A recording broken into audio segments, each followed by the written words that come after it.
Euzubillahimineşşeytanirracim. Bismillahirrahmanirrahim. Assalamu alaikum hürmetli televizyon görgücü qarindaşlar.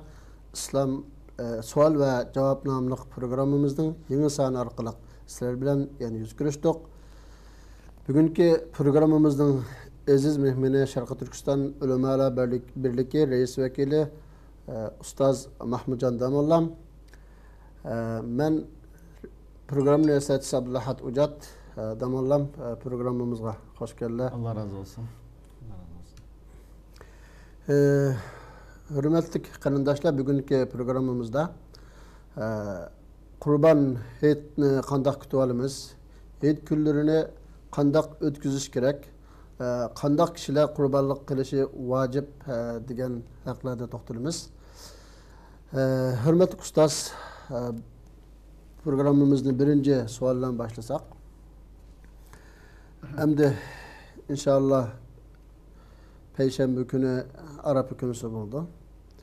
Endi bu günde onun fazileti hakkında to'xtalib o'tishini umid qilamiz. Bu hacıga borolmaganlarninki Arap günü ro'za tutishninki fazileti hakkında qisqacha tushuncha berib o'tsalar. Euzu billahi mineşşeytanirracim. Bismillahirrahmanirrahim. Elhamdülillah ve salatu vesselamu ala Resulillah thumma amma ba'd. Esselamu aleyküm ve rahmetullahi ve berekatuhu. Allah subhanahu ve taala bu kunlarni umumyüzlik taat ibadetler bilen ötküzüşke nisip qilsin. Arafat gündeki ayrım fazilet hakkında to'xtalishdan burun mushu Zilhajjininki 10 kunninki ne kadar faziletlik kunlar ekanligi haqida qisqacha bir to'xtalib o'taylik deb qarayman. Chunki Allah subhanahu ve taala Qur'oni Karimda nurg'un mufassirlarning ittifoq kelishi bilan mush 10 kunninki ne kadar ulug' kunlar ekanligi haqida bir necha oyatda ishorat qilgan. Şu oyatlarning qatoridan Allah subhanahu ve taolaning Fajr surasi vel fajri ve layalin ashr. Mushu oyatning tafsirida bu vaqt bilan, yani fajr degan shu bomdodning vaqti bilan Allah subhanahu ve taolaning qasam qilishi mushuni agashtirib va layalin ashr, yani 10 kecha bilan qasam qilganligini mufassir olimlar mushadiki layalin ashr degandan bo'lgan maqsad mushu Zilhajjininki 10 kuni maqsad deb bayon qilgan. Hatta Ibn Kathir rahimahulloh va uningdan boshqa mushu qarash İbn Abbas ve nurg'un sahabildanmi alohida bayon qilingan. Yani müşahede qasam qilingan 10 kun mushu Zilhajjining 5'idan boshlab bayon qilingan. Yani naiti büyük ulug' kun bo'lg'achqa shuni Allah subhanahu ve taala bu kunlar bilan qasam qilgan deb bayon qilgan. Yana bir oyatda Allah subhanahu ve taala ve yezkuru ismallahi fi ayyamin ma'lumat. Yani hacga münasebetlik sure Hac'daki ayet muşumma ma'lum kunlarda Allah'ın ismini zikr qilish deb müşadiki ayyamin ma'lumat degan mushu qaysi kunlar bu desa, aniq belgilangan qaysi kunlar desa, bummo Zilhajjininki 10, yani Zilhajjininki 10 kuni mana mushu Allah subhanahu ve taolani ko'p zikr qilinglar deb buyurilgan 10 kun deb bu ayetni shunday tafsir qilgan. Va shundaqla Peygamberimiz sallallahu aleyhi ve sellemge Haccatul Vida'da Arafat günüste Allah subhanahu ve taola'nın Sur-i Ma'ide'de bayon qilingan "El-yevme ekmeltu lekum dinakum ve etmemtu aleykum ni'meti ve raditu lekumul islame dina" degan mush ayetmi şu Arafat günüsü tushgan deyiladi. Umar radıyallahu anhu bunu alohida bu ayetning ne tushganligini men aniq bilaman. Bu Arafat günüsü tushgan. Yani mush dinninki mukammel bo'lganligi, Allah'nınki İslam'dan ibaret bu nimetni ummetke to'liqlab berganligi to'g'riliq ayet qachon tushgan desa Arafat günüsü tushgan. Shunga bu kunninki ne kadar ulug' kunlar ekanligininki dalili. Peygamberimiz sallallahu aleyhi ve sellem İbn Abbas radıyallahu anhu bayon qilgan hadisda mush 10 kunninki fazilati haqida to'xtalib, "Ma min ayyamin العمل فيها أفضل عند الله من هذا العشر. Muşu 10 günden başka yaxşı amel en katta afzal mukafotga erişidigan başka gün yok. Yani muşu 10 gün her qandaq yaxşı amel qilsa şu kunda mana bu qilingan yaxşı amel Allah'ın dergahida ço savabqa en jiq erişik sebep bulduğan Allah'ın rahmetiga erişik sebep bulduğan yaxşı amelning paydası neçe hassa bulduğan külla qaysi dese muşu 10 gün deb bayon qilgan. Demek hazır bu kundan neç gün ötep boldu. Muş qilib qolgan kunlarni g'animat bo'lish, bo'lsa bu kunlarda Ramazon bilan o'tkazish, bu har bir Alloh subhanahu va taologa men yaqinlashsam bo'ladi, Alloh mening gunohlarimni afv qilsam bo'ladi, afv qilsa bo'ladi deydigan har bir mo'minningki qilish tegishlik mas'uliyati. Çünkü Peygamberimiz sallallahu aleyhi ve sellem yani bir hadiste umumi Ramazan'ın ne kadar faziletlik, ebzel ikenligini bayan kılıp men sâme yevmen fi sebilillah ba'adallahu vecehu anin nari 70 harifen. Kandak bir adam Allah yolunda bir gün Ramazan tutsa bu Ramazan'ınki sebebi olan Allah subhanahu ve taala bu kişini devzaktin ço 70 yıl yirak kılıdı deb bayan kılgan. Undaq bo'lgandan bu normal kunlardagi Ramazonning gipi hamda. Nafl Ramazonning gipi. Ma 10 kunga to'g'ri kelsa desa bu Ramazon mush 9 kun, ya'ni 10 kun deganimiz bu yerda hayit kun Ramazon tutmaymiz. Zilhajjining 9'i maqsad. Mush kunlarda Ramazon tutsa desa buning mukofoti, savobimi tabiiy holda boshqa kunlarda tutgandan necha hassa yuqori katta bo'ladi. Bu umumiy mush kunni cho'qim takbir bilan Allah subhanahu wa ta'ala'nın eslash bilan, zikri bilan, Qur'oni Karimni o'qish bilan, aciz kishilarga yordam qilish bilan, o'zaro birsini yaxshi ko'rish bilan, Ramazon bilan o'tkazishning o'zi bu alohida mukofotga, savobga, Allohning roziligi erishishga sabab bo'lgan amallar. Ondan bu xususiy Arafat kuni haqida-cho desa, Payg'ambarimiz sallallohu alayhi va sallam Arafat günüsünü birden bir el-haccu arafa. Allah hacını kubul kıldıgan, yani hacının asas ruknu boğan gün qaysi dese bu Arafat günüsü. Şu Arafat'ta tuğan buluş lazım hac qilgan adam. Bo'lmasa şu hac olmaydı. Bu günninki fazilet haqqida Peygamberimiz sallallahu aleyhi ve sellem yana bir hadiste Allah subhanahu ve taola'ningki müminlerden devzaqdan en köp adamni davzaqqa loyiq bo'lgan insonlarni azod qiladigan kun Arafat kunisi degan. Demak, bu kunda taat ibodat bilan o'tkazish, Allohni eslab o'tkazish, bu kunda Ramazon tutish, mushularning hammasi shu desa, Alloh subhanahu va taolaning rahmatiga erishib, davzaqdan qutulishga elib boradigan, sababchi bo'ladigan ulug' bir kun. Abi Qatada radhiyallohu anhu bayon qilgan bir hadisda سئل رسول الله صلى الله عليه وسلم عن صيام يوم عرفة فقال احتسب أن الله عز وجل يكفر بها السنة الماضية والسنة القادمة. Yani Peygamberimiz sallallahu aleyhi ve sellem Arafat günüsteki Ramazan'dan soraldır dedi. Yani Arafat günüste Ramazan tutsa hac qilmagan adamlar bunun mukafoti qandaq ya Resulallah deb so'ralabdi. Peygamberimiz sallallahu aleyhi ve sellem dedi ki men Allah subhanahu ve taola'ningki Arafat günüste tutkan Ramazan arqılık bu Ramazan tutkan bendininki bir yıl ilgirki günahini ve bir yıl keyinki günahının afv qilinishini umid qilaman. Mushuni arzu qilaman. Allah subhanahu ve taala ashundaq afv qilib o'tkisi deb mushundaq deb javob bergan dedi. Demek bu kunni Ramazan bilan o'tkazish haqida alohida ayrim mush hadisda va buningdan boshqa hadislarda alohida qiziqtirish ummatni bu kunni g'aflat bilan emas, balki bu kunni Alloh subhanahu va taolaning ulug'ligi, kattaligini eslash bilan, Alloh subhanahu va taolaga ulug'lab takbir aytish bilan, tahlil aytish bilan, Alloh subhanahu va taolani maqtash bilan o'tkazishninki naqadar zarurligi yuqoridagi oyat va hadislardan chiqib turdi. Rahmet Allah razı olsun ustaz. Hamdi Qurban hayitni qanday kutib olamiz?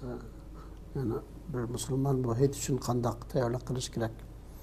Bu haqda qisqacha tushuncha bildirsizlar.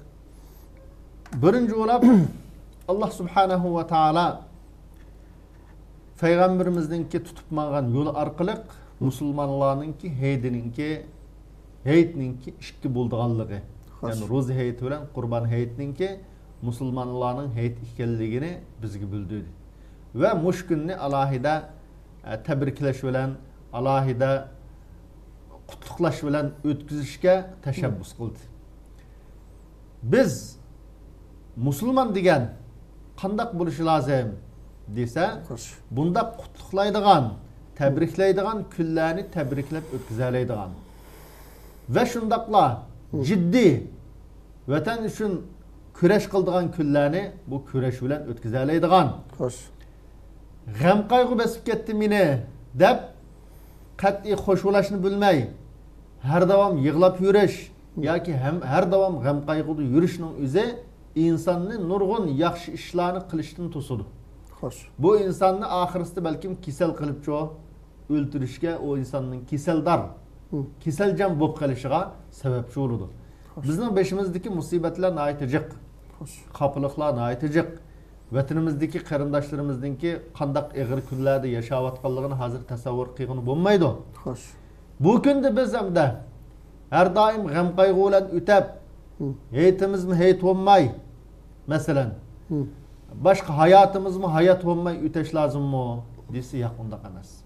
Bularning hammasi bulayotgan ishlar Alloh subhanahu va taoloninki bizning darajamizni yuqori qilish, bizning tirishchanligimizni, bizning kurash yo'lida qanday mustahkam ma'lumlik, ma'lumlik hammasi bu bir sinoq. Mushundaq har xil musibat bilan valanabluwannakum بشيء من الخوف والجوع ونقص من الأموال والأنفس والثمرات وبشر الصابرين. الله سبحانه وتعالى مش آياته مش دق أنسرش قوق شولان كم بغلق ولان جفا مشقة ولان إنسان الله صنايد غلقنا بزجي شو خبر بعد. وده بوغان ديكين بو حياتك صناقلاغا برداشلق برب مش صناقلاني ينشقا ترشالق قيغان آدم man bu haqiqiy yaramlık adam şu. Lekin man sınaq geldi deb üzün taşıp etken, kar olmagan, ümitsizlengen adam şu dese, bu mağlubiyetke kadem baskan adam. Allah bizni şu sınıgan Allah subhanahu wa ta'ala bu heyt haqqıda şu dese, kurban heyt haqqıda nimi dedi dese, ve yezkuru ismallahi fi ayyamin ma'lumatin ala ma razaqahum min bahimatil an'am fekulu minha ve at'imul ba'isal fakir. Yani silah Allah'ın şu muayyen küllada, yani Zilhaccının ollarda Allah'ın şundak eslep durunla, Allah subhanahu wa ta'ala silahı nimet kılıp bəgən bu ulaq hayvallarını boğuzlaş arqılıq bulanı üzanla ve şundaqlı mehmallah, kembğallah, muşulaq, birinla, yanla, işçinla dedi. Peygamberimiz sallallahu aleyhi ve sellem bu heyt günlerin şu eyyam-ı eklin ve şurb, bu yeydiğan, işirdiğan, muşundaq gün de bizgi şu muşundaq təsvirləb bədi. Bunda boğandın ki, bu günne tabi halda vatanın əslişimiz, vatanın azadlığı için tirişçalıq qilishimiz lazım. Şunun bilen birge muşundaq heyt oldu ya toy oldu mesela. Bundaq gün olsa, bundaq günni hem hoşluk bilen ötküzüşünü bilişmi bu insanın kelgüsüde hayatını doğru yol demek köreş meydanında müstehkem turup mağalaydıgan adamlar kılalaydıgan iş bu. Lekin bir gam qaygı kelse yüzünü yoqtup dümşüdügan, bir hoş olup kesse yüzünün mesuliyetini unutup xalğan, kuchira xalğan yolda mağdıgan adamlar ma köreş meydanında şu yolda mağanmaydı. Şunun için bu heyt gününe Peygamberimiz sallallahu aleyhi ve sellem yiyiş içiş günleri deb tasvirlagan, ballamı alahide çıkıp oynaydıgan, köngel açıdıgan, muşundaq gün deb Resulullah'ın zamanını tatıp da bugün gün geçilek muşundaq bolap kelgen bir heyt bu. Onda bolgandan keyin bu günni çoqum biz yaxshi kutib olishimiz lazım ve şundaqla xursand bo'lish bilan o'tkazishimiz lazım. Ballarimizni, do'stlarimizni xursand qilishimiz lazım. Bu birinci nokta. İkinci nokta hamda muşundaq heyit günleri külüvatkan bugünküdek günde biz özara meyli er ayıl olsun, meyli dostlar olsun, özara kapılışap kağalla. Bisi-bisinin rencigeller çoğum bu heyitini sap kalıp bilen, birisi-birisini efu kılış bilen kütüvelişi lazım. Bu kapılaşkanını da yıl boyu kapılışap ütürgan, yıl boyu bisi-bisiga salamlaşmay ütürgan bundak iş bu yaxşı musulmanның adeti ahlakı emas. Yaxşı musulmanның ahlakı qaysi dese Peygamberimiz sallallahu aleyhi ve sellem kim kapılışap qağa vaqtda başta salam qılalısa, başta gep qılalısa mana bu en yaxşısı dep tasvirlagan. Şunun üçün bu heyit günlerinde adavetleşip qağalla, kapılışap qağalla çoğum bu adavetlerini juyup heyit münasebeti bilen heyitini tebriklep, bisi gep qilib bu heyitini çoğu sap kalıp bilen bir musulmanga öç adavet saklamıgan asasta kütüveliş lazım. Hoş, Allah razı olsun. Benimki bir uçukluğumu bilişine taraf kılgan bir meselemdi. Hazır hem de kurbaniyet kilovatıda. Kurbaniyet emmedemden kalırsa kurbanlık keglek. Yani çeteldeki muhaciretteki kırındaşlarının Uygurlarının ahvali emmedemge malum. Şu anda bu kol ilgide baylar şu kurbanlık alamaydıgan etrafındaki kişilerge yardım kılışı bu bir mühim mesele. Şununla birge kurbanlıktan başka mı yani heyit için tayarlık kılış imkaniyeti yoklağa yani etraftakilerge bunu yardım kılışı gerek hem de maddi cihetten. Onun için aileye kelsek ailedekiler hem de siledep ötkendek balaklarımızın ki etlik olsa onu elip öyününki kam kurustur olsun yani kurbaniyetinin hoşallık içinde gurbette bolsak mı çandırmasın konumuz köksümüz üstün halde hoşallık içinde ötküzüşke tirişçarlık körsetsek deydiğim bir nüme var.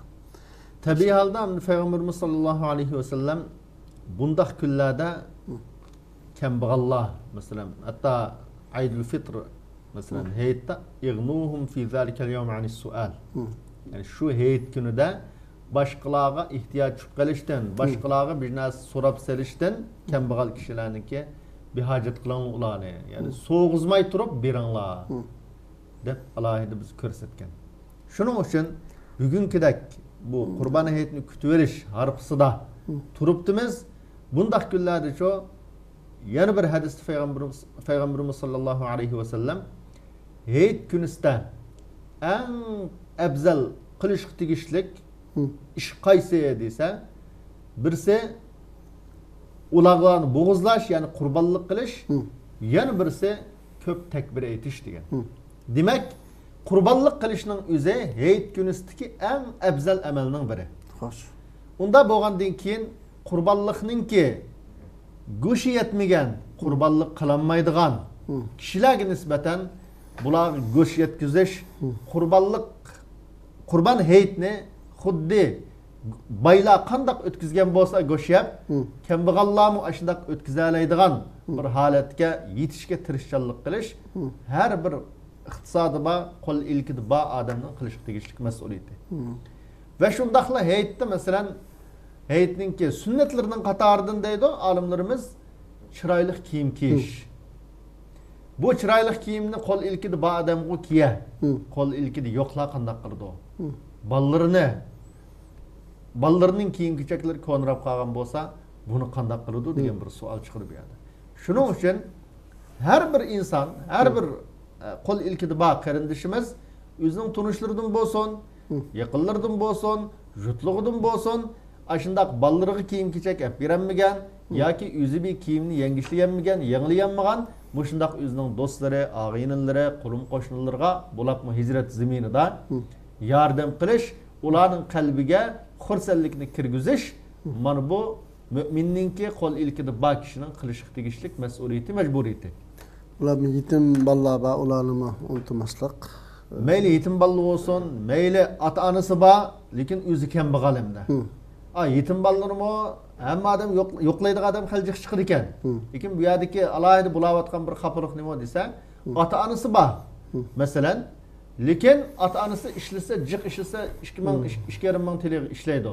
U pul bir uyning ijarasi, tok puli, suv puli, gaz puli, ya'ni chiqimiga yetmaydi. Shuning bilan qiyinchilikda qolgan oilalar xillam jiqimdi. Nurg'un yordam qiladigan jamiyatlar, masalan, nurg'unlar ashuna yetimlikni shart qilib, ota-onasining yo'qligini shart qilib, yoki ayol bo'lsa tul ayol bo'lishini shart qilib qiyg'achqa tul ayollar yoki anchuncha yetim bolalar taxi ba'zi vaqtda hali kun ahvoli yaxshi, lekin o'zi oilalik ishlagan puli turmushga yetmay qiynalib qolgan oilalar bu xil bordi. Shuning uchun bularning holiga yetishmo alohida fazilatlik yaxshi ishlarning biri.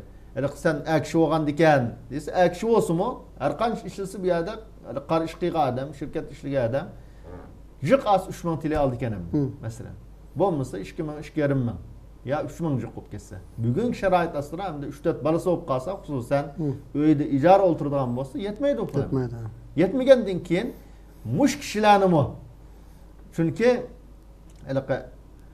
Qur'oni Karimda masalan nima deydi desa, qawlun ma'rufun khayrun min sadaqatin yatba'uha adha. Yana bir oyatda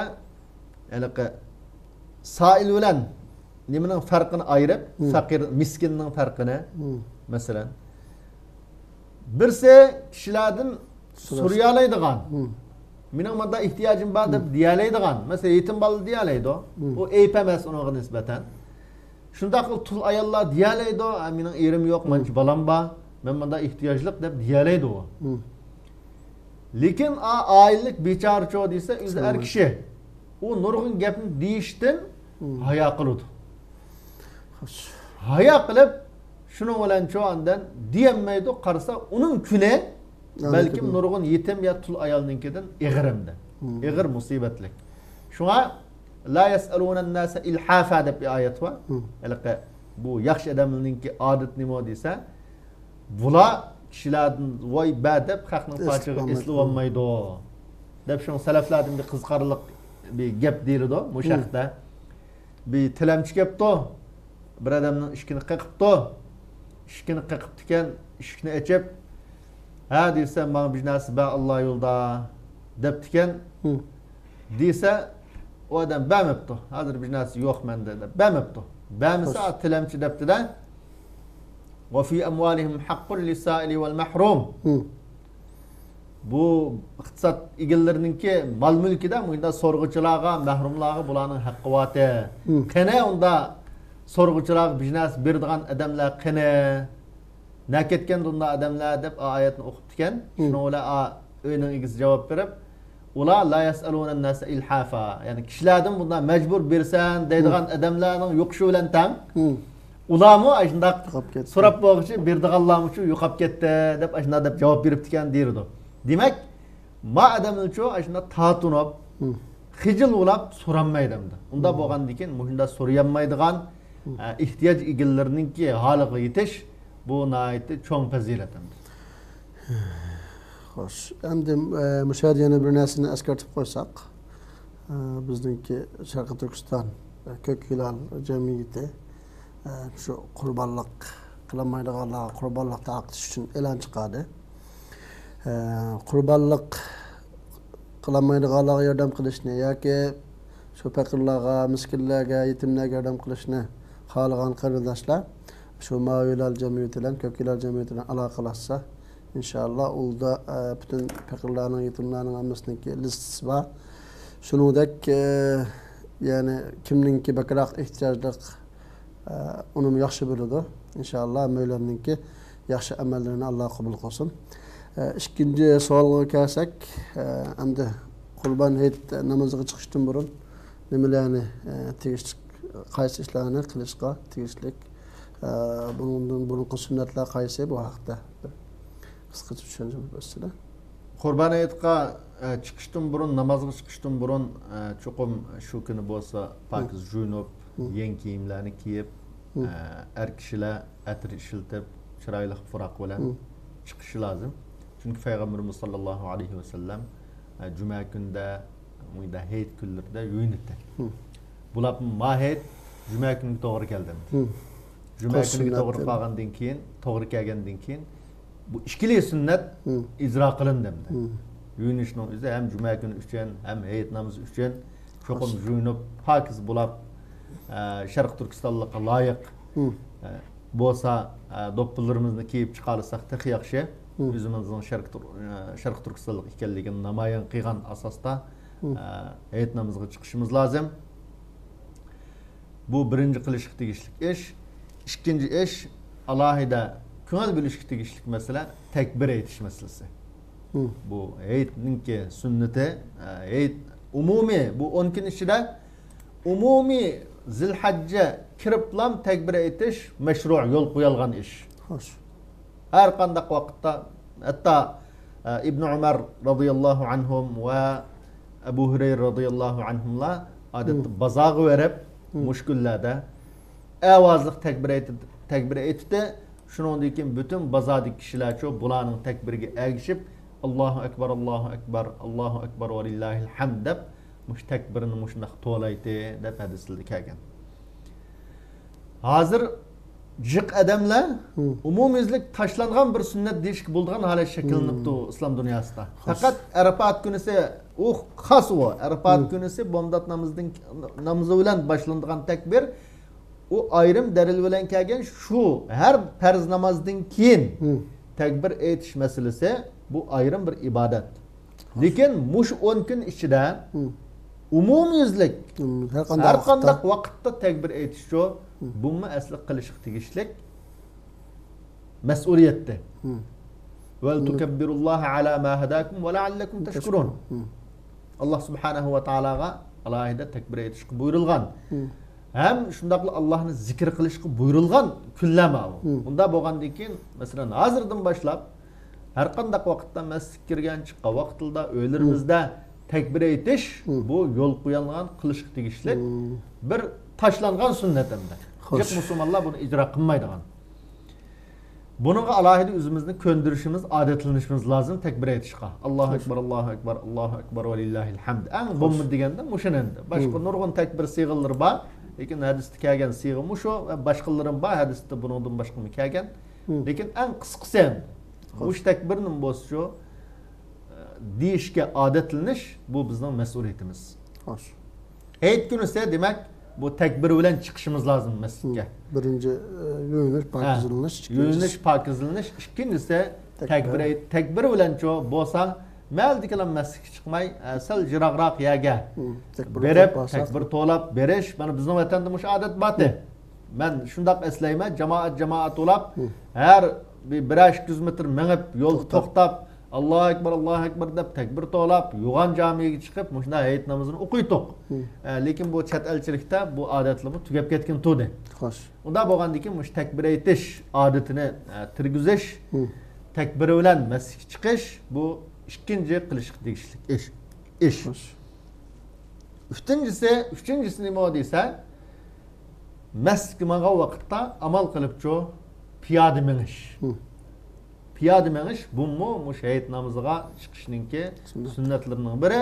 Chunki payg'ambar sollallohu alayhi vasallam fa'tuha va antum tamshun. Sizlar bu hayit namozini o'qiydigan yerga hayit namoziga minib kelinglar deb alohida yo'l yo'riq ko'rsatgan. Bu bijadan bijnasing minib basi namoz durus emas degan gap emas. Ya'ni to'g'ri tushunsak urudi bor. Mushu bir sunnat mustahab amal qaysi desa minib berish. Nima uchun? Mukofotning ishi ve şundaqlı İslamның şuarını aşına Allahu Ekber deyiş arqılıq, takbirni yolda to'lash arqılıq bütün bu İslamның bir şuar o'g'achqa buni şu ilan qilishmi nima bilan bo'ldi desa piyoda mangan vaqtda ondan qiyg'in bo'ladi hamda. Piyoda manishmi shu sunnat qilish tegishlik ishlarning biri. Uchinchisi. To'rtinchisi bağan yo'l boshqa, kelgan yo'l boshqa yo'l bilan kelish. Undaq cho'glab kelish. Çünkü Peygamberimiz sallallahu aleyhi ve sellem İmam Bukhari bayan qilgan hadisda halafat tariq yani hayit namozi bo'lgan kuni Peygamberimiz bir yo'l bilan borgan bo'lsa, yana bir yo'l bilan qaytib, o'xshash yo'l bilan qaytmagan. Nima uchun shunday qildi desa? Sababsiz emas hamda. Kishilar masalan manda deyishi mumkin, voy nima shunday qilgan bo'lg'iydi deyishi mumkin. Chunki Payg'ambarimiz sollallohu alayhi vasallamning yana bir hadisida qiyomat kuni biz ashunda ibodatga mangan zimin bandaning manfaati uchun guvohlik berdimdi. Ashunda hadis bor.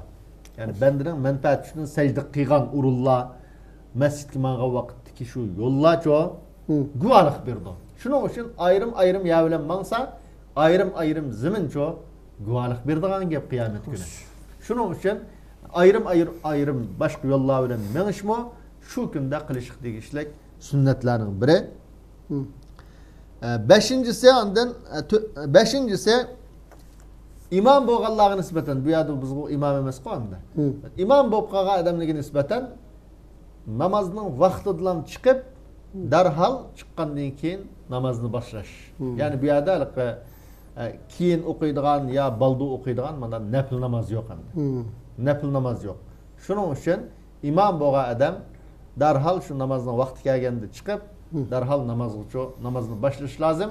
Payg'ambarimiz sollallohu alayhi vasallam hayit kunisida namozning vaqti kelganda chiqiblam o'ltamasdan darhol hayit namozini boshlaydi. Mush sunnatlarga alohida rioya qilishi, tabiiy holda shuna bilan qo'shib uchrashgan musulmon qarindoshlari bilan salomlashishi, hayitni tabriklashi, mushummo shu sahobalar odatda hayit namozidan chiqsa Abi Umama radhiyallohu anhudan kelgan bir bayonda taqabbalallohu minna va minkum deb birsiga mushundaq deydi. Alloh bizning vasildan mush taat ibodatimizni qabul qilsin deb mushundaq deyishdi deb sahobalardan kelgan. Shuning uchun bu hayitni tabriklash, birsi bilan salomlashish mushularni qilishga tegishlik ishlarning biri. Bu hayit namoziga chiqish uchun burungi sunnatlar qanday bu yerda tabriklash masalasi chiqdi. Men buni hozir so'moqchi edim. Endi bu hayitlashish veya hayitni bir-birining hayitini tabriklashninki hukmi nimamda? Masalan, buningki bir hukmini bilsak, yine undan keyin qanday tabriklaymiz? Bunu bir qisqacha tushuntirib o'tsak yaxshi bo'ladi. Hayitni tabriklashning o'zi sahobalardan yuqorida deb o'tdik, sahobalardan kelgan bir ish endi. Ya'ni sahobalar va keyingi tabi'inlar, musulmonlar umumiyuzlik hayitni tabriklashib kelgan. Lekin ayrim bir nas dalil bilan hayit osmonda tabriklanlar deb narsa yo'q. Bir sunnat aytgan bir nima yo'q. Lekin bu ba'zi bir nuqta var endi. Bazı amallar, bazı işler musulmonlar umumiyuzlik qilib kelgan. Balkim shu musulmonlar buni asl Rasulullohdan bir so'zni anglab qilgan bo'lish ehtimolligi bor. Uni yo'q degan olmaydi. Lekin buni rivoyat qilmagan endi. Kitoblarga yozilmagan. Lekin musulmonlar qilib kelgan ishlar bor. Mushundaq ishni qilsa musulmonlarning yo'lida mangan bo'ladi. Nima ish qilsa? Chunki Payg'ambarimiz sollallohu alayhi vasallam masalan o'zining hadislarida o'zining yo'li va sahobalarning yo'lda menishga alohida bizni tashabbus qilgan. Ve Kur'an-ı Kerim'de Allah Subhanahu ve Teala وَمَنْ يُشَاقِقَ الرَّسُولَ مِنْ بَعْدِ مَا تَبَيَّنَ لَهُ الْهُدَى وَيَتَّبِعْ غَيْرَ سَب۪يلِ الْمُؤْمِنِينَ. Yani müminlerin yürüdüğün başka yolga geçkenler dedi. Demek müminler, umumiyüzlik, köpsallık musulmonlar bir to'g'ri ish, şeriatta asli bor bir ishni qilib kelgan bo'lsa, mushularning yo'liga ergashish, yani Ro'zayt Qurbaniyatda birsining hayitini tabriklab kelgan bo'lsa, yani musulmonlar sahobalardan tatib qilib kelgan ish bo'lgan ekan. Mushuni musulmonlar bugungi kunda qilsa, bu to'g'ri, buni yana bunda yaxshi bir ishni qilgan bo'ladi. Tanqid qilish yoki bid'at bu deyishni bu o'rinsiz bu. Bu o'rinsiz. Chunki birinchi sahobalar qilgan ve sahabelerden keyin hech kishim buni asas inkar qilmay, voy hayitni tabriklasang bo'lmaydi deb olimdan bilsin unda degan nimasi yo'q endi. Mushunda odatlanib kelgan bir yaxshi ish. Buning foydasi nada desa, birinchisi musulmonlar o'rtasida o'zaro birsi-birini yaxshi ko'rishga sababchi bo'ladi. Chunki muhabbatni kuchaytiradi. Ve shundaqli tabriklagan vaqtda normal holatda birsi bilan ko'rishimiz, shunami birsi bilan kurashgan vaqtda Payg'ambarimiz hadisda Bunda köreşkenlerinin günahları çok xuddi daraxtning yopirmoq tushgandek tushurdagilak. Salam ikinci sünnet ada oldu. İkinci salam sünneti ada oldu. Üçüncü olab bu yerda birisi-birisini tabassumuka fi vajhi akhika sadaqa. Sadaqa qilindi. Senin bir qarindishing qarab turib kulganliging sadaqa dedi. Demak, hayitni tabriklagan vaqtda unda o'miyib turib tabriklamaydi bir odamda. Tabii buni xo'shulab turib, kulib turib tabriklashimiz. Davog'an ekan bir sadaqani ishini cho qilgan bo'lamiz o'zimizning qarindoshlariga nisbatan. Ya'ni bir qarindishimizning qalbiga xushallik kirgizgan bo'lamiz. İdxalus surur fi qalbi akhik. Umubanda. Unda bo'lgandan keyin demak buningda nurg'un ishlarga vasila bo'ldi, yaxshi ishqa. Nurg'un shariatda biz qiziqtirilgan, qilinglar deb buyurilgan ishlarcho vujudga chiqadi mush orqali. O'zaro aloqa vujudga chiqadi. Biz bilamiz masalan hayotimizda nurg'un odamlar odatda yil bo'yi balkim ishkaytdan boshqa vaqtda birisi bilan alohida kurashmasligi mumkin, yo'qlashmasligi mumkin, birisini ziyorat qilmasligi mumkin, salomlashmasligi mumkin. Lekin mush hayit munosabati bilancho tabriklab ya xatavatishib yoki nurg'un yaxshi ishlarcho mush orqali bo'ladi endi. Endi davollam shu hayitni bizning hayitini tabriklash qildiradi degandek shundaq yaxshi ishkan, shuningdek nurg'un sunnatlarningki amalga oshishiga vasila bo'lgan bir yaxshi amal dedik. Endi buni masalan hozir hamda telefon qildigan, tabriklaydigan, WhatsAppda gap qildigan, mesaj yo'llatadigan ishlar bor. Shuning jumlasidan hamma odamda alam toplu bir gapni bilan tepoplab yo'llatib qo'yadigan ishlar bor. Buning hamda shunday bir yaxshi ishni qaysi shaklda yaxshi qilish kerak hamda. Sizlarning tavsiyalari nima buninglarga? Biz taxima savobnichiqroq qilish, taxima bu jihatdagi majburiyatimizni qarindoshlarga nisbatan ado qilish uchun silicha yana qanday qilish kerak yana? Shunday bir xatni hammadan o'tib qolib o'tirish kerakmi yoki ayrim telefon qilish kerakmi yoki imkoniyati bo'lsa 100 dirani ko'rishib tabriklash kerakmi? Yani aslida bu asli taxmi yaxshi mukofot ham munosabatning taxmi quyuqlashishi, nurg'un ko'ngil og'riqlarining chiqib ketishi uchun bir inson masalan har birimiz ayrim telefon qilib hayitni tabriklab yoki WhatsAppga ayrim gap qilib tabriklab manda qilsak buning yaxshi bo'lishida qat'iy shak yo'q endi. Lekin balkim masalan har bir odamning az deganda 70-80, 100 ya 200, 300 tanış bo'lishi mumkin. Hamma odamga telefon qilish sharoiti bo'lmay qolish ehtimolligim bor. Qurbonlik qilish lozim, nurg'un ushaq ish yo'lida yetkin deganda. Unda bo'lgandan keyin eng yaxshisi endi yaqin aralashgan do'stlari, ham suhbatlari, badikallik qildiganlarga bo'lsa telefon qilib tabriklashi bu yaxshi. Yuqorida deyilgan munosabatlarningki taxmi kuchlinishiga, o'zaro muhabbatning tarqilishiga va shundaqla o'zaro birisi-birisiga bo'lgan sevginingki eshishiga bu sababchi bo'ladi. Xo'sh. Endi hamma odamga telefon qilinmasligi bugungi sharoitda bu mumkin endi. Jiqimiz hammamiz duch kelamiz unda. Hamma odamga telefon qilib, "Voy qanday ahvol" deb tabriklab bo'lolmaymiz endi. Unda bo'lib qolgan vaqtda bo'lsa, shunda nima bo'lsa-mu, tayyor bir narsa bo'lsa-mu, uning bir ismini yozib bo'lsa, masalan, yo'llab tabriklash bu yaxshi ish va mushundaq bir narsa yo'llanganlarcha buningga rad qaytarish lozim endi.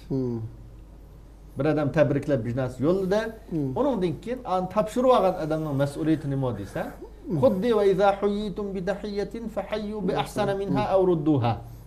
Agar sizlar salom qilinsanglar, boshqalar sizlarga salom qilsa, o salomni qaytaringlar deb buyurdi. Shu olimlarimiz salom qilishning o'zi sunnat, qaytarishning o'zi vojib deydi. Xo'sh. Unda bo'lgandan keyin hayitni tabriklab, mayli WhatsAppda gap qilsin, ya biznes evasson, onu topshirib olgan odam shuni ko'rgan bo'lsa, ufqallan bo'lsa, shu qom onun rad qaytarish lozim. O rad qaytarmay, xuddi beparvolik bilan, buni rad qaytarib yuramman deb o'ltirishning o'zi bu takabburlik fikirdir.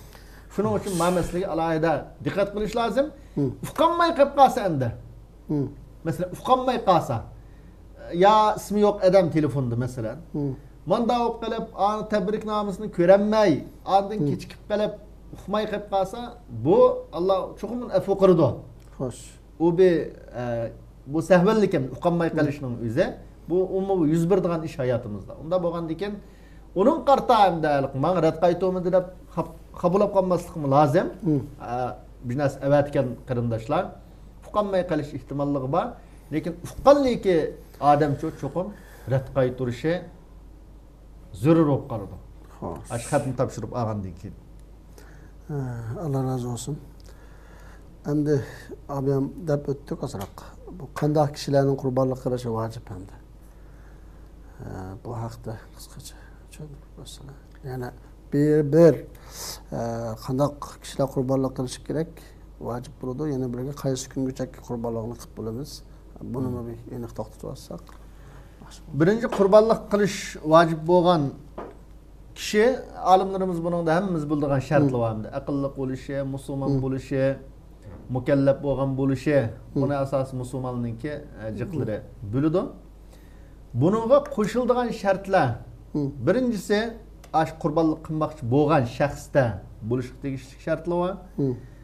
İkincisi qurbonlik qilmoqchi bo'lgan hayvonda ularninki qanday bo'lishi haqida shartlar var. Birinchisi qurbonlik qilmoqchi bo'lgan odamning eng muhimi qudrati yetishi lozim. Ya'ni shu qurbonlik qilishga o'zining iqtisodiy yer berishi lozim. Shu iqtisodiy yer bergan odamga qurbonlik qilish vojib bo'ladi. Nurg'un olimlarning qarashida bunun dalillari Allah subhanahu va taolaning fasolli li robbika vanhar degan mush oyat. Sen mush oyatning tafsirida sen hayit namozini o'qi, undan keyin qurbonlik qil deb buyurdi. Al-amru lil vujub degan qoida bo'yicha har qanday buyruq vojib uchun degan bo'g'ashqa Imom Abu Hanifa va Ibn Taymiya rahimahumulloh nurg'un olimlar qurbonlik qilish qodir bo'lgan odamga nisbatan vojib degan. Payg'ambarimiz sollallohu alayhi va sallam chunki har qanday bir odam qurbonlik qilish qodir turib qurbonlik qilmasa fala yaqrabanna musallana. Qurbonlik qilmasa bizning namoz o'qiydigan masjidlarimizga kelmasin bu odam debcho tahdid solgan endi. Unda bo'lgandan keyin va boshqa nurg'un hadislar va payg'ambarimizning o'zining qilganligi, sahobalarning qilganligi, musulmonlarning ta bugun qadar qilib kelayotganligi yuqordim deb o'tdik. Payg'ambar alayhisalom hayit kunda eng afzal amalninki qaysi ekanligi desa, birinchisi qon to'kash, ya'ni qurbonlik qilish, ikkinchisi Allohni ulug'lab takbir o'qishninki zarur ekanligi to'g'riliq hadislar kelgan endi. Unda bo'lgandan keyin cho'qim u qurbonlik qilmoqchi bo'lgan odam o'zininki oila sharoiti, iqtisodiy sharoiti yer beradigan bo'lishi, agar hatto ba'zi olimlarimiz qazalib shu qazni beralaydigan holatdagi odam bo'lsa, ya'ni demakchi bo'lgan bir odamning mahiyatda pul yo'q bo'lib qopti. Asli puli bor ekan, yo bir odam qaz yurib turibdi ekan, yo bir tijorat mablag' sotdi ekan, u yerdan pul chiqdi ekan. Unda bo'lib qolsa, u qazni olgan taqdirda, ya'ni keyin beralish, ya'ni ko'z oldida qo'lda pul bor odam ekan endi. Ayda bo'lib qolsa, qazalib qilsimi bo'ladi degan, lekin normal holatda qazalib cho'q qilmaslik lozim. Bu birinchi nuqta. İkinci mesela nurg'un bir ailede mesela bir adam yani aile igisi şu yalğız qilish lazım mı? Ya ki her bir adam ayrım yani bir ailede bir adam qilsa hammasi kupay mı? Ya ki her bir adam ayrım qilish kerak mı? Degan masala kelgan vaqtda buni her bir şahsning o'ziga ayrım vacip degan olimlarimiz var. Xo'sh. Ve shundaqla yo'q.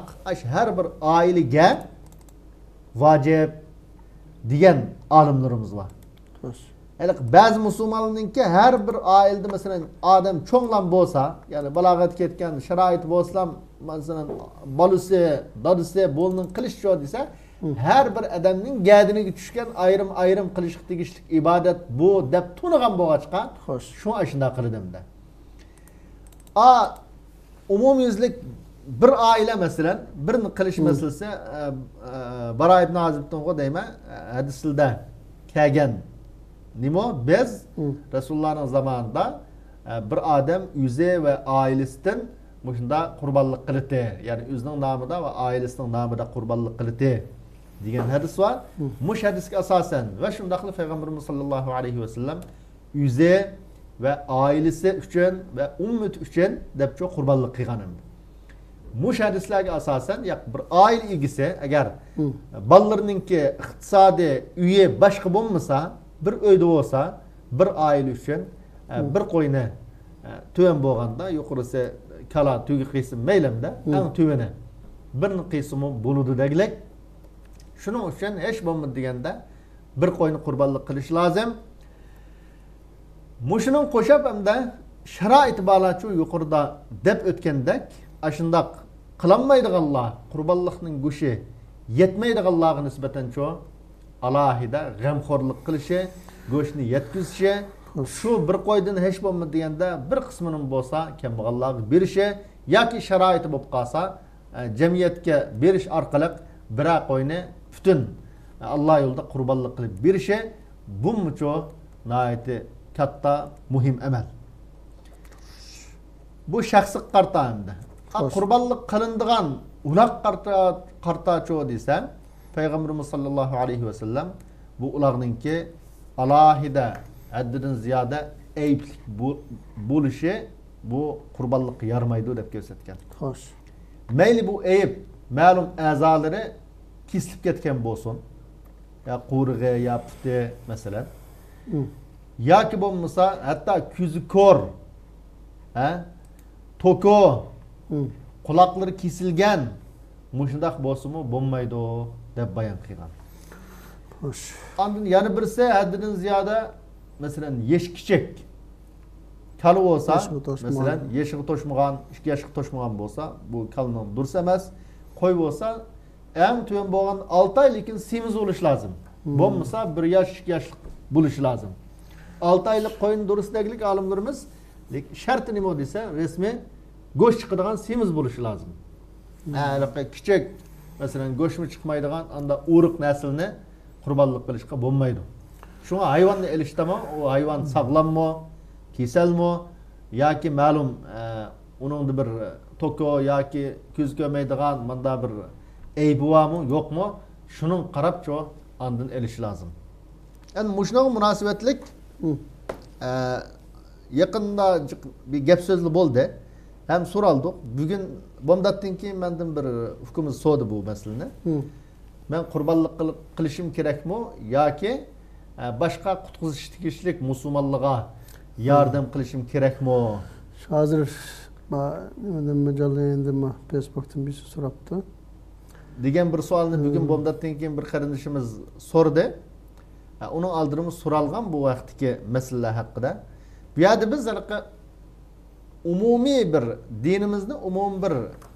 dinimizga umum bir qarashimiz kerak emas. Ashundaq asirga tushib qolganlarni qutqizish yoki qattiq ehtiyojliq zodi shuni bermasak och qoldigan masalan, bu shundaq odamlarni qutqizish bu nihoyat katta ish. Allah subhanahu va taolo Qur'oni Karimda alohida maqtagan ishlar. Uni bu qurbonlikqa taqab qo'ymaymi qilish kerak bo'lgan ishlar endi. Bu alaqa shu qanday vaqtda desa shu aniq bo'lsa. Masalan, umumyuzlik tashviq qilishga, umumyuzlik musulmonlar qurbonlik qilmay falon ishni qilish kerak. Buni yoqi masala bak musibat yoki xafalik jiqib ketdi deb umumyuzlik bundaq tashviq qilishga bu bo'lmaydi. Nima uchun desa, yuqorida deb o'tdik, bu qurbonlik İslam'ın bir şuarı.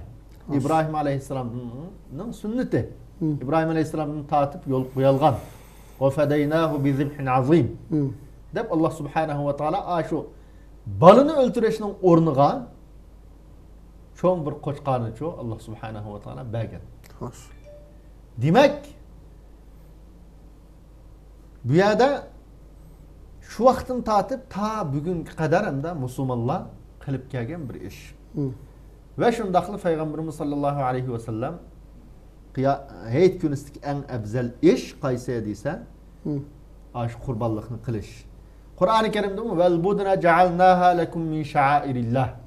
Yani bu şu qurbonlikni bo'g'izlanadigan bu tugilarni Allah'ınki bu şuarlardan qilib berdik biz sizlarga.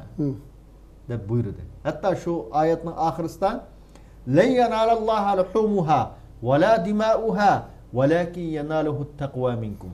Xo'sh. Kazalika sakharaha lakum litukabbirullaha ala ma hadakum va la'allakum tashkurun. Yani siz bu qurbonlikni qilsak, go'sht olib ketirkan, qon to'kadikan, musulmonlar bunda qon to'kashga, go'sht qamroq, masalan. deb mında tasavvur qilamdik buni yoki qandoq desa, mush oyatning o'zida nima deydi Alloh subhanahu va taolo desa, bu sil qilgan qurbonlikninki go'shi yoki qini Allohga yetmaydi. Alloh uning go'shi qini bilan foydalanmaydi. Lekin Allohga yetirgan narsa nima bu yerda desa, Allohning buyrug'ini ijro qilishdan iborat, Allohdan qo'rqish. Valaki yanaluhu taqwa. Yani Allah mushu ularni bo'g'izlar, hayvonni bo'g'izlar deb buyurgan bo'lg'achqa, mush buyruqni ijro qilish mana bu Allohga yetirgan mushu deb mush oyatda alohida bu qurbonlikni qilishning, qon to'kashning o'zini, ya'ni hayvonning qonlarini to'kashning o'zini Allohning buyrug'ini ijro qilganlik, Allohdan qo'rqganlik deb tasvirlanadi Qur'oni Karim. Hadis Payg'ambarimiz sollallohu alayhi va sallam qurbonlikning qini Allah'ın nazilda alohida yagi tushishdan burun, qurbonlikning qini yagi tushishdan burun Allah'ın dargohida katta o'ringa tushib bo'ldi deb tasvirladi. Unda bo'lgandan keyin biz xususan ma'noasida ayrim nas bilan kelgan ibodat hamdi bu. Yani bir qoida, islom olimlarining bir qoidasi var. Har qanday bir amalga, yaxshi amalga ayrim dalil, ayrim paketi bilan kelgan bo'lsa, bu yaxshi amal shu vaqtda, shu amalni qildigan vaqtda har qanday amaldan shu yaxshi deb tasvirlagan. Shu biz yuqori degan hadisda Peygamberimiz sallallahu aleyhi ve sellem nima deglik desa, "Ma min ayyamin al-amalu salihu fiha ahabbu ila Allah min hadhihi al-ayyam." Yani ayyam zil-hajja.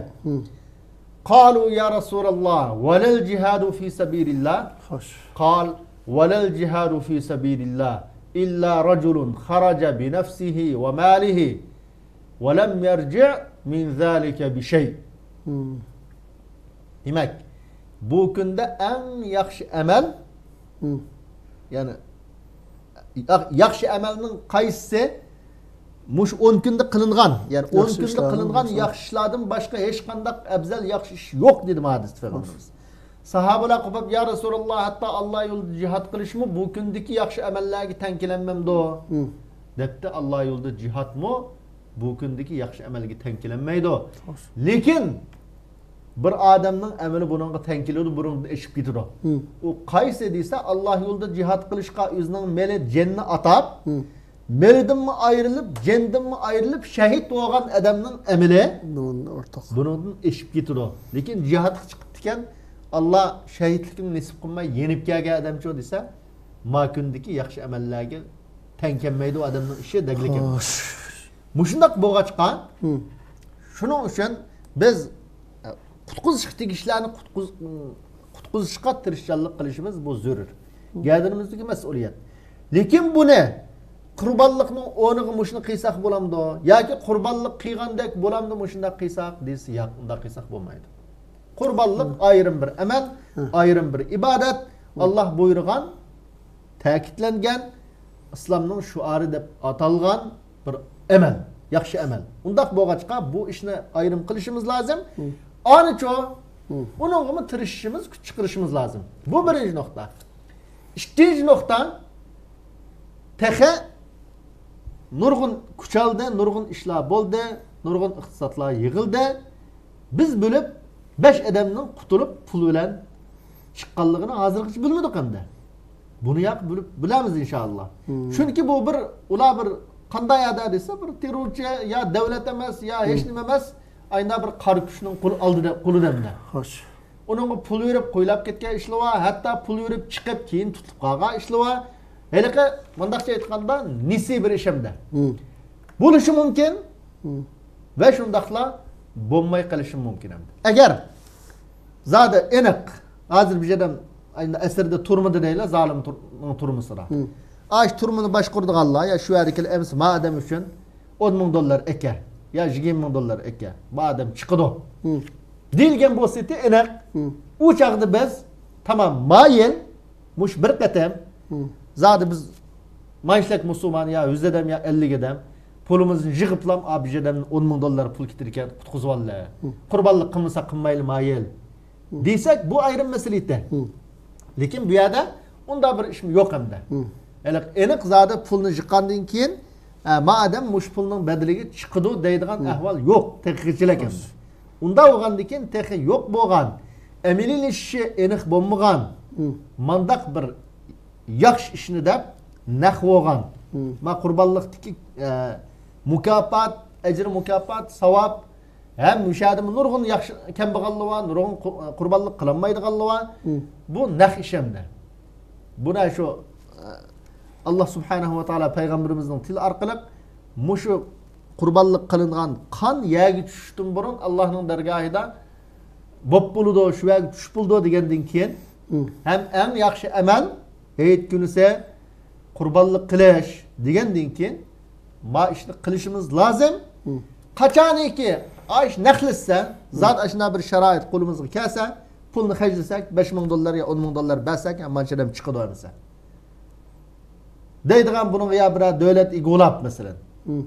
Muşna bir şarait kelsa o çağda yana Şarkı Türkistanlık Müslümanlar çokum bununla kuchqurdi deb o'ylayman men. Ayna naqlishib buningdagi qo'ymuchilik mesela bu yo'ldagi şu nurg'un biz anladık. Nurg'un adamlar hatta o'zining urug' tuqqanlarini aytib chiqish uchun pul hajlagan vaqtda qo'ylab ketib u pulni yo'qolib ketgan u hech kim chiqmagan shunday ahvollar bo'ldimda. Unda bo'lgandan keyin shunga nesini deb naq mukofotdan mahrum qilish bu to'g'ri bo'lmaydi.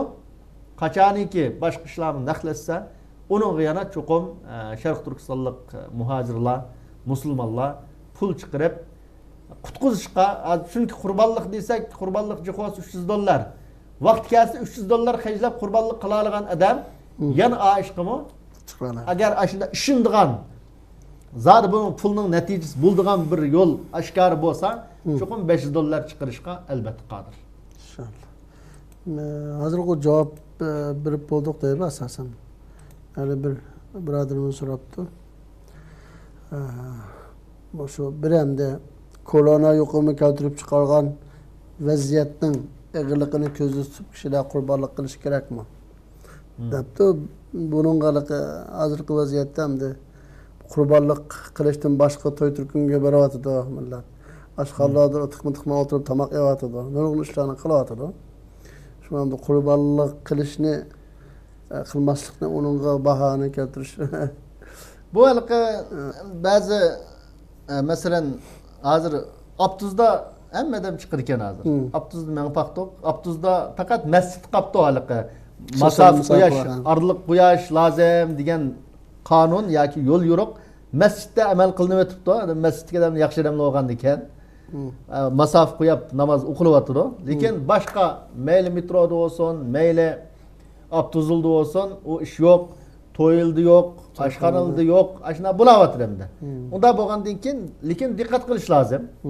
Biz jiq deb ketdik, hozir kurashmayli, yuzni biz yuziga qishib kurashmayli, xususan qo'l bilan bosib kurashmayli.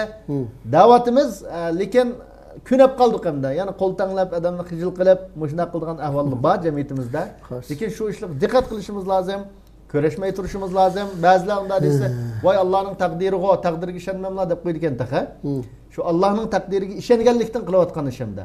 Takdirga men ishonitam deb tiz kelayotgan mashinaning oldiga inson o'zini assa yurudamda. Yoki 10-qavatning o'zini assa ko'pincha holatda yurudi. Shuning uchun bu Allah subhanahu va taolo bu dunyoni shunday sababga bog'lagan. Mushu sabablarni qilishning o'zimi shu Allohning taqdiri bilan bo'ladi. Şunun için buna dikkat qilish lazım. Yani bir gemde qurbanlikni qildik tamam. Biz de 50-60'dan 15-20'dan bulab öymeye ziyaret qilgan adatimiz batı. Yani muş sebepten, kesel sebebinden muş adetni, yani ziyaret meselelerini qilmay tursak yaxshi. Öyge tiqilib kirib mesela, öyge kirib 15-20'dan bulab o'ltirib mandaq qilgan vaqtda mumkin keselning yuqish ehtimolliği yuqori bo'ladi. Şunun için telefonda tebrikleshib yoki uchiqchilik chiqib o'ltasak bo'ldi yaqinlar masalan üstü uçuk yerliga havası yaxshi yerliga chiqib hayitni o'tkazaylar. Lekin uylarga bak siqilib kirib manda ziyorat qilgan ishni qilmasak, bu shu ehtiyotning qatoridan shariat bizdan talab qilgan mushundaq kasal bo'lgan, mushundaq sharoitda umumiylik diqqat qilishga buyurgan. Unda bo'lgandan keyin shu diqqat qilishning qatoriga kirdi, buningki xato tarafi yo'q endi. Shuni ziyorat qilishmasak mushkullari yaxshi. Yana bir savol ekan, unga javob berib bo'ldik hamda. Anaqa bir qancha kun burun bo'ldi ya. Masalan, qurbonlik qilmasak, hozir siz degandek qurbonlikni o'rniga namrat, qiyinchiligi balaga berish, shuni pulini bersak degan takliflar bo'lgan deb aytibdi birisi. Onun asasen cevap verip bulduk hamda. Onunla şu onu kılayla. Lekin kurbanlıkını onuğa dep kılmayın. Başta dedik ko mesela. Ya ki kurbanlık kılıp goş verile. Et oğan dikkatin hem de ya ki bombasa kurbanlıkını kılıyla şunu olan koşap kol ilkimizde bağla. Aşından namratlığı çok kiyim kiçek yapırlı. Ballanınki mesela yen kiyim keyson hemmi balla. Bulağı tırışallık kılayla. Lekin bunda nimkip kalsak bombaydı çok. Yani her bir işin vakti geldi deb başka yaxshi şeriat yol qo'yilgan ishni tashlashga bo'lmaydi. Shunga Peygamberimiz sallallohu alayhi ve sellem hadisda masalan ayyul a'mali afdal deb so'ralsa, qaysi amal afzal deb so'ralgan vaqtda ba'disida al jihadu fi sabilillah. Allah yo'l jihad qilish deb javob beradi. Yani bir sahabi so'rsa as-salatu fi vaqtiha. Namozni o'z vaqtida o'qish deb javob bergan. Yani bir sahabesi olsa birrul valideyn, ata-onaga yaxshilik qilish deb javob bergan. Demak, javobları xil bo'lgan. Şu alimlerimiz nima deydi desa, har qanday amalning vaqti kelgan vaqtda şu amal har qanday amaldan afzal. Xo'sh. Namozning vaqti kelganda namoz boshqa Allohni zikr qilishdan, Qur'on o'qishdan, yani bir ish qilishdan namoz afzal. Masalan, azonning vaqti kelgan vaqtda Peygamberimiz azonni sizlar Məznaxının bilan tang danglar deydi şunama. Birden azanın vakti kelgan vaqtda men Qur'on o'qoy deb Qur'on o'qisa bu to'g'ri bo'lmaydi. Shu qom Qur'on o'qish asli ibodatda. Lekin azanning vaqti bo'lg'achqa azanning vaqtini qanday qilish lozim? Məznaxının bilan azanning so'zlarini tanglash lozim. Xuddi shuningdek Qurban hayit qurbonlik qiladigan vaqt. Mushunda bo'lgandan keyin bu Qurban hayitda hammadan yaxshi afzal amal shu vaqtning o'zida. Afzal qaysi desa şu qurbonlikni qilish. Abiyatin sualda sorgansizlar, bunun vaqti qanchalik deb, uning javob berilmabdi. Qurbonlikning vaqti hayitdan keyin. Şu hayit namozi o'qib bo'lgandan keyin. Hayit namozini o'qib bo'lgandan keyin qilish lozim. Ta 4 kungachilik davomlashadi. 4-chi kuni asrgachilik.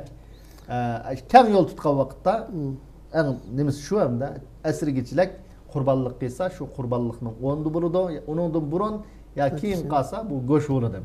Normal go'sh bo'ladi. Endi oxirgi savolimiz bo'lsin, vaqtni bu yerga berib qoldi. Bu qurbonlik menki go'shtlarni qanday tasarruf qilamiz? Bu shariatda vaqtda Peygamberimiz sallallohu alayhi ve sellem şu Yezidin bir Araplar musulmon bo'lganlar, ya'ni yeziriq kambag'al bechoralar kelgan yilnisi Peygamberimiz sallallohu alayhi ve sellem sizlar qurbonlik kunining go'shtini 3 kungacha yanglar, 3 kundan o'shiq saqlamanglar deb buyurgan. Bu yerdagi maqsad nima desa, ash kelganninki sababidan bo'liq berib, 3 kun ichida go'shtni yeb, tugitinglar, undan uzun saqlashni cheklagan. Yandiruq jile sahabalar qo'pab, ya Rasululloh, o'tgan yili mush narsalar cheklagandilar. Hozir qanday qilishimiz lozim? Buni saqlasak bo'lamdi, bo'lmamdi deb so'rgan vaqtda men u yili kambag'al, qattiq ehtiyojli odamlar kelib qolganligi uchun shunga shunday degandim. Hozir yanglar, sadiq qilinglar, saqlanglar. Demak, yeyish bor, sadiq qilish bor, saqlash bor. Unda bo'lgandan keyin qurbonlik qilgan odam o'zining sharoiti qarta. İmkaniyati bo'lsa, yerimini sadiq qilib mayli. Ya'ni kiyimmi, ya'ni qo'yildirib yalaydi ekan mesela. Yoki bo'lma degan 3dan 1ni sadiq qilsimi bo'ladi.